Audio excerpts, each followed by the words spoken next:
What's wrong, Lucy? Nichols.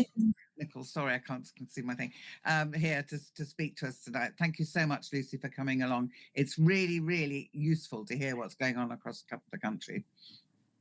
Thank you so much, Shirley, and thank you to the organisers. I think from what we've heard already today, and thank you to all the other speakers as well, I think Palantir exemplifies quite clearly the dangers that privatisation poses to the NHS, but also it exemplifies some of the broader attacks on the NHS as a publicly provided, accountable and funded service.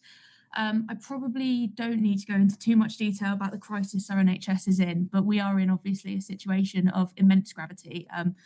A healthcare worker and trade unionist recently told me, this is kind of anecdotal, but he recently told me that he thought the NHS was on the verge of widespread collapse, more than he'd seen before.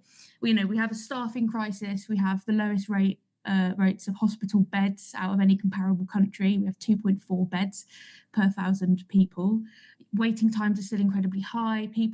A lot of people aren't getting the care they need.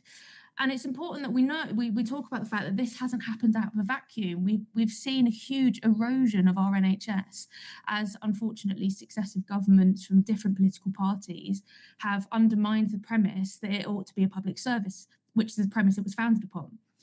They've cut away funding and have taken sort of other steps that have damaged its ability to care for us. And contrary to what Wes Streeting would have us believe, NHS workers aren't to blame for this, striking resident doctors aren't to blame for this. Contrary to what Nigel Farage would have you believe, migrants aren't to blame for this. There's been an ideological attack on the NHS, and it has been deliberate over at least the last 15 years, if not longer. So recently, we know this because recently we saw Alan Milburn, who is sort of Wes Streeting's mentor and a policy czar. He told a podcast that he thought, and this is what he told Streeting, that the NHS should be an ecosystem of different providers, of course, including private sector providers.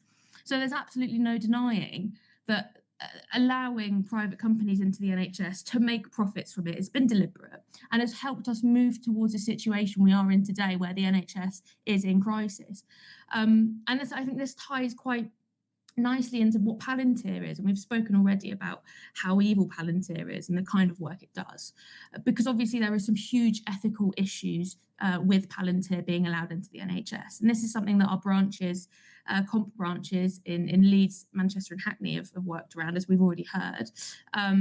For instance, our Keeper NHS Public branch in Leeds has been holding their local integrated care board, their local NHS trust, to account over their use of the federated data platform of Foundry, and wrote to the board arguing that the use of Palantir technology broke their own guidelines around making the trust a safe and welcoming environment for everyone.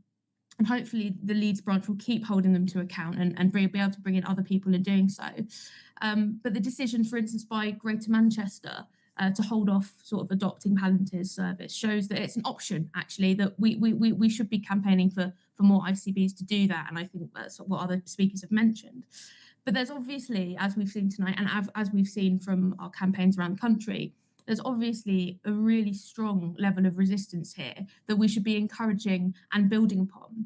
People are incredibly angry about the state of our NHS. People are incredibly angry, and rightfully so, about Israel's genocide in Palestine, and increasingly angry about Trump's actions in the US with ICE and abroad, with which, as we've heard tonight, Palantir are very heavily implicated.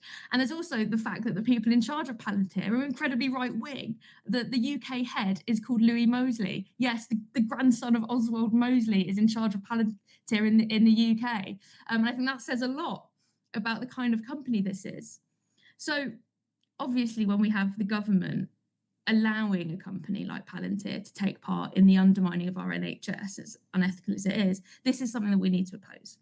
And I think it's, as others have said, it's our job as campaigners and activists and experts that we have here, not me, but the others.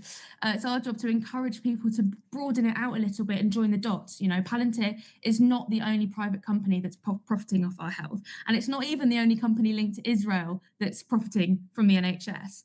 And actually, I think that calling for an end to the Palantir contract on the basis that, solely on the basis that it's completely unethical and it's got these ties to death and destruction, I think that would be a legitimate reason to call for an end to Palantir. But the fact that this private company is causing so much harm to the NHS and putting our data at risk makes the argument even stronger. And we can even tie in examples of how private companies have harmed the NHS before. We have this huge example of ophthalmology where people are going blind because ophthalmology has been so heavily outsourced.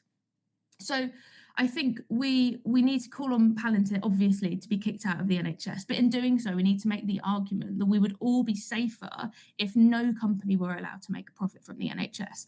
And this is something that Keeper NHS works very hard for with our allies and other groups as well. And we need to call for our NHS to be Palantir free, but also to be publicly accountable, so that other companies can't take advantage of it like Palantir is. Publicly accountable, publicly provided, and publicly funded, and crucially as well, free at the point of need for everyone. Thank you so much.